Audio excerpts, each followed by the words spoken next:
سورہ انفال یہ مدنی صورت ہے۔ اللہ تبارک و تعالیٰ نے اس میں ایمان والوں کی صفات اور ایمان والوں کو پاس اعمال کی ترغیب کا تذکرہ فرمایا۔ پھر اس سے اگلی جو صورت سورہ توبہ، اس میں اللہ نے منافقین، کفار اور مشرکین کے احوال بیان فرمائے۔ دونوں کے مضمون کی ترتیب سورہ انفال اور توبہ کی ایک ہی ترتیب ہے۔ فرق یہ ہے کہ سورہ انفال میں مومنین کے صفات اور ان کے خوبیاں بیان کی گئی، سورہ توبہ میں منافقین اور کفار اور مشرکین کے صفات کو بیان کیا گیا۔ اسی وجہ سے بعض علماء کو یہاں تک گمان ہوا کہ دونوں ایک ہی صورت ہے، سورہ توبہ بھی سورہ انفال بھی کا حصہ ہے۔ یہاں تک گمان ہوا اس لیے کہ دونوں کے مضمون کا انداز بالکل ملتا جلتا ہے۔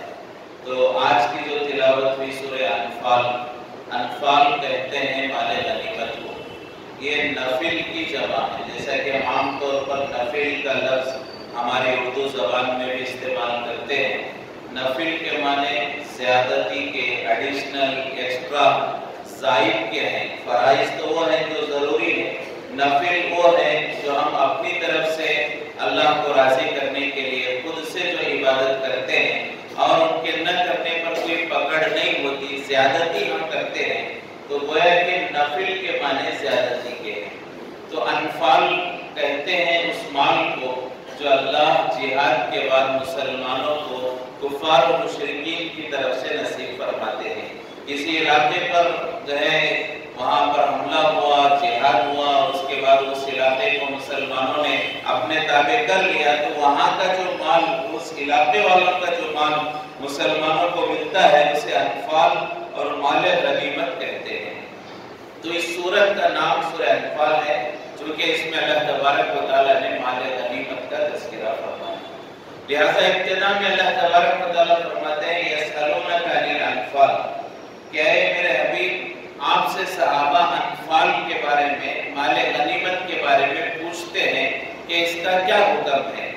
تو یہ آیت اللہ تبارک و تعالیٰ نے نازل فرمائی، تو اس کے پس منظر کیا ہے، اس کا شان نزول کیا ہے، کیوں اللہ تبارک و تعالیٰ کو آیت اور یہ احکام نازل کرنے کی ضرورت پڑی۔ تو اس کا واقعہ یہ ہے کہ یہ سورت غزوہ بدر کے بعد نازل ہوئی ہے۔ غزوہ بدر جو اسلام کی سب سے پہلی جنگ ہے اور اسلام کی سب سے پہلی لڑائی اور معرکہ ہے، تو غزوہ بدر کے بعد اللہ نے یہ سورت نازل فرمائی۔